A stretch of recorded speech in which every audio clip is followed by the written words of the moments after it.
Welcome back to gossips carriage. మేం చెప్పిందే వేదం అన్నట్టు 5 ఏళ్లు అధికారం చలాయించారు. ఎంతటి వారైనా తమ ఆదేశాలకు జీ హుజూర్ అన్నట్టే శాసించారు. ఎన్నికల్లో రిజల్ట్ రివర్స్ అవ్వటంతో అంతా గప్చుప్పయ్యారు. ప్రజలకే కాదు, తమను నమ్మి వెంట తిరిగిన కార్యకర్తలకు సైతం ముఖం చాటేస్తున్నారు. మరోవైపు అధికార పక్షం గతాన్ని తవ్వుతూ ఉండటంతో ఎవరు బుక్కైపోతారో తెలియక క్యాడెట్ చెట్టుకొకరు పుట్టకొకరు అన్నట్టు చల్లా చెదరవుతున్నారు. తమకు తిరుగు లేదన్నట్టు సిక్కోలు వైసీపీలో చక్రం తిప్పిన నేతలు ఏమైపోయారు? వారి కోసం క్యాడర్ వెతుకులాటలో ఇంట్రెస్టింగ్ అంశాలేంటి?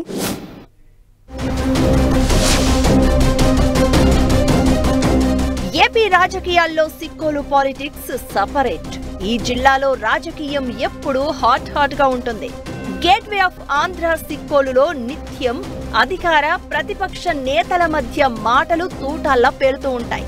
తెలుగుదేశం పార్టీకి కంచుకోటైన శ్రీకాకుళం జిల్లాలో అసెంబ్లీ ఎన్నికల్లో ఆ పార్టీ క్లీన్ స్వీప్ చేసింది. అయితే 2019 ఎన్నికల్లో మాత్రం సిక్కోలు ప్రజలు వైసీపీకి బ్రహ్మరథం పట్టారు.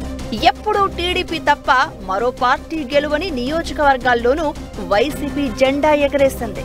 దీంతో జిల్లాకు చెందిన పలువురు నేతలు గత 5 ఏళ్లలో వివిధ పదవులను అనుభవించారు.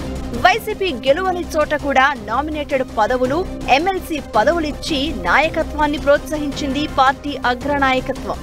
ఇలా గత 5 ఏళ్లు అధికారం అనుభవించిన నేతలు తాజా ఎన్నికల ఫలితాల తర్వాత క్యాడర్కు కనిపించకుండా తిరుగుతున్నారనే విమర్శలు ఎదుర్కొంటున్నారు. ఉమ్మడి జిల్లాలో 10 స్థానాలు ఉండగా 8 మంది ఎమ్మెల్యేలు వైసీపీకి ఉండేవారు. టీడీపీ కంచుకోటైన జిల్లాలో వైసీపీ మెరుగైన ఫలితాలు సాధించడంతో పదవుల్లోనూ పెద్దపీట వేసింది వైసీపీ. స్పీకర్ పదవితో పాటు డిప్యూటీ సీఎం 2 మంత్రి పదవులను కట్టబెట్టింది. సీనియర్ నేత తమ్మినేని సీతారాం స్పీకర్ గా పనిచేయగా, నరసన్నపేట మాజీ MLA Dharmana Krishnadas deputy CM గా 3 ఏళ్లు కొనసాగారు. 3 ఏళ్ల క్రితం జరిగిన విస్తరణలో కృష్ణదాస్ స్థానంలో ఆయన సోదరుడు ప్రసాదరావుకు రెవెన్యూ మంత్రిగా అవకాశమిచ్చారు. ఇక పలాస మాజీ ఎమ్మెల్యే సిదిరి అప్పలరాజు కూడా 4.5 ఏళ్లు మంత్రిగా పనిచేశారు. టెక్కలి, ఇచ్చాపురం నియోజకవర్గాలకు చెందిన దువ్వాడ శ్రీనివాస్, నర్తు రామారావుకు ఎమ్మెల్సీ అవకాశమిచ్చారు. అయితే ఇన్ని కీలక పదవులిచ్చినా గత ఎన్నికల్లో ఒక్కరూ గెలవలేకపోయారు. టీడీపీ చేతిలో ఘోరంగా ఓడిపోయారు. ఇలా ఓటమి మూటగట్టుకున్న నేతలు ఇప్పుడు ఏళ్లకే పరిమితమయ్యారు.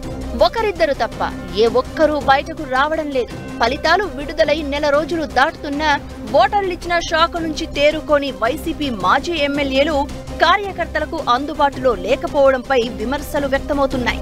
గత ప్రభుత్వంలో నేతల ప్రోద్బలంతో దూకుడుగా వ్యవహరించిన కార్యకర్తలు, ద్వితీయ శ్రేణి నేతలు టీడీపీ అధికారంలోకి రావడం, విచారణల పేరుతో పాత సంగతులు తవ్వితీస్తూ ఉండడంతో కేసుల్లో ఇరుక్కుంటామనే టెన్షన్తో కార్యకర్తలు నిద్రలేని రాత్రులు గడుపుతున్నారు.